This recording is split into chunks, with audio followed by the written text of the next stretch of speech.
Hey, how are you? This is Rabbi Shlomo Zalman Bregman from the Jewish Executive Learning Network and BregmanSuccess.com. It is Thursday, which means it is time for us to learn some Torah on the Parsha. It's already Thursday night on the East Coast, so it's time for me to get going over here. We're running out of time to learn a nice Torah insight before Shabbos on this week's Torah portion. So let's do it.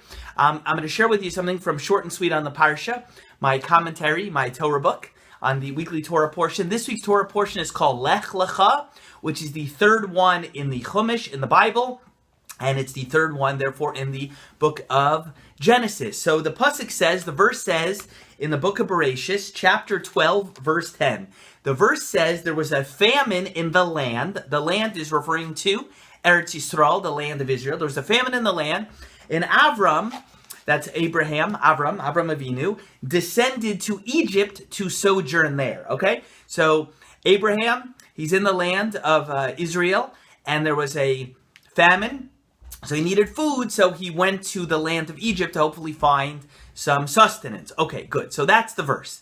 Now, there's a nice midrash in Rus Rabbah, which comments over here, and says that you should know that there are going to be 10 major famines in world history, 10 major ones, and they're recorded in Tanakh, in the Bible, and the Midrash says what they are and which verses in the Bible refer to them. So, for example, the Midrash says that the first famine in world history, when did that happen? In the time of Adam Harishon, Adam and Eve. That was the first major famine in the world, in their time.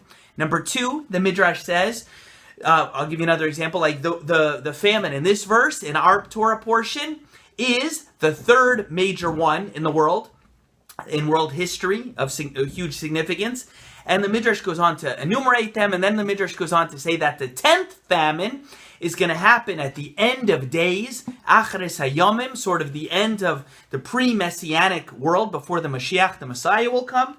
And it says that it's recorded in the verse in a verse in Tanakh, a verse in the Bible, in the prophet Amos. Now, Amos is spelled in English A-M-O-S. People call him Amos, if you don't really know the name. But before that name was famous, Lahavdil, we say, but for cookies, famous Amos and the chocolate chip cookies and the like, Amos, they call him in English Amos, is one of the prophets in Tanakh in the Jewish Bible. I went to college and law school at Emory University in Atlanta, and in the south of the United States, sometimes you'll meet an Amos, but not too many in the New York City area. But let's not digress too far in my off-the-cuff humor. Chapter 8, verse 11 in the book of Amos, the Navi, the prophet, says that days are coming, meaning it's going to happen in the future, when God says that I will send hunger into the land. There's going to be a big hunger in the land. And what's this about? It says not a hunger for bread, not a thirst for water, but to hear the words of Hashem. So there's going to be a famine in the Osid in the future, but it's not a hunger for food and a thirst for water like the other famines. It's going to be to hear the Devar Hashem, the word of Hashem, to know spirituality, to know the Torah. Good. So the Mefarshim, the commentaries asked, the earlier commentaries, the later one, they all asked the same question. What's so wrong with this famine? I understand people are never starving to death. They have no food. They have no water. It's a problem. We understand that. But what's wrong with people wanting to learn Torah? They're thirsty for the Devar Hashem, the word of Hashem. That would seem to be a good thing. That would seem to be a bracha, a blessing. Why is that a problem? This is a famine. This is a cataclysmic famine. What's pshat? What is the proper understanding? So there's a famous answer to this question that comes from the Panovich Rav. The Panovich Rav Zatzal, Rav Kahaneman Zatzal, started the Panovich Yeshiva, a famous Torah giant from Europe from before the Holocaust, and certainly in Eretz Yisrael after. And he says like this, he says, when a person is truly starving, you're mamish, literally starving, you will pretty much eat or drink almost anything. That's what happens. And you'll eat it, you'll drink it, even if it's of poor quality, it's unhealthy. That's what's going to happen. So Zokt, it's Yiddish, says the Panovich Rav, you should know that this is what's going to happen at the end of days. Yeah, there will be a famine and a thirst for the word of Hashem, but when people really want the word of Hashem, and they're starving and they're so thirsty and they really want it, what's going to happen? If they can't get the real thing, they'll go eat whatever. So that's what you have, and he was already saying this in his era, in the time of the Holocaust already and thereafter, and we certainly see it in the world today, as we creep closer to the Messianic era, which the Torah says will happen no later than the year 6000, the Jewish calendar, which we're getting much closer to.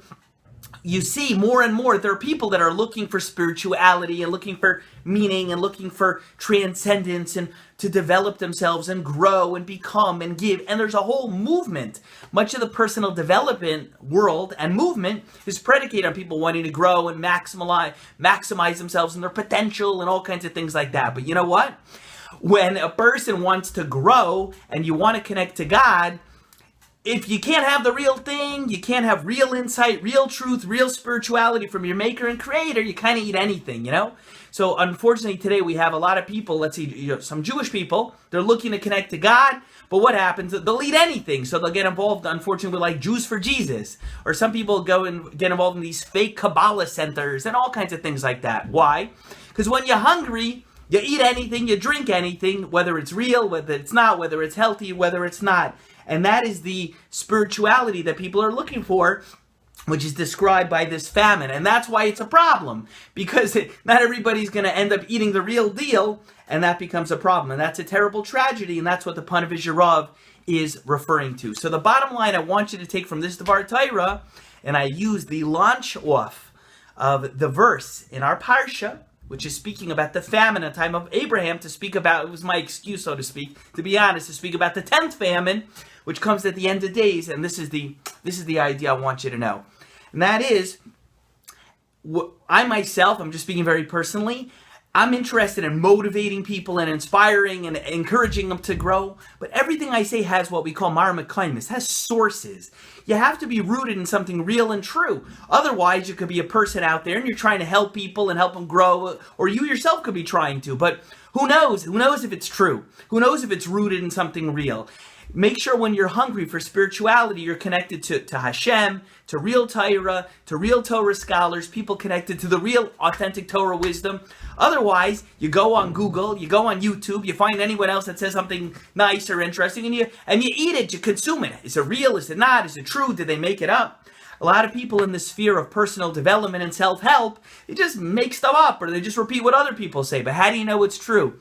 Does it come from the instruction manual of your creator? Or is it just something that somebody's pulling out of the thin air? So anyway, think about it. This is Rabbi Shlomo Zalman Bregman from the Jewish Executive Learning Network and BregmanSuccess.com. I hope you enjoyed this week's Dvar Torah on the Parsha. If you haven't yet picked up a copy of Short and Sweet on the Parsha, I recommend it. You can get it at Amazon, Feldheim.com. Send me an email, director@jeln.org. We'll get you a copy. Anyway, have a great Shabbos, and we will see you the next time.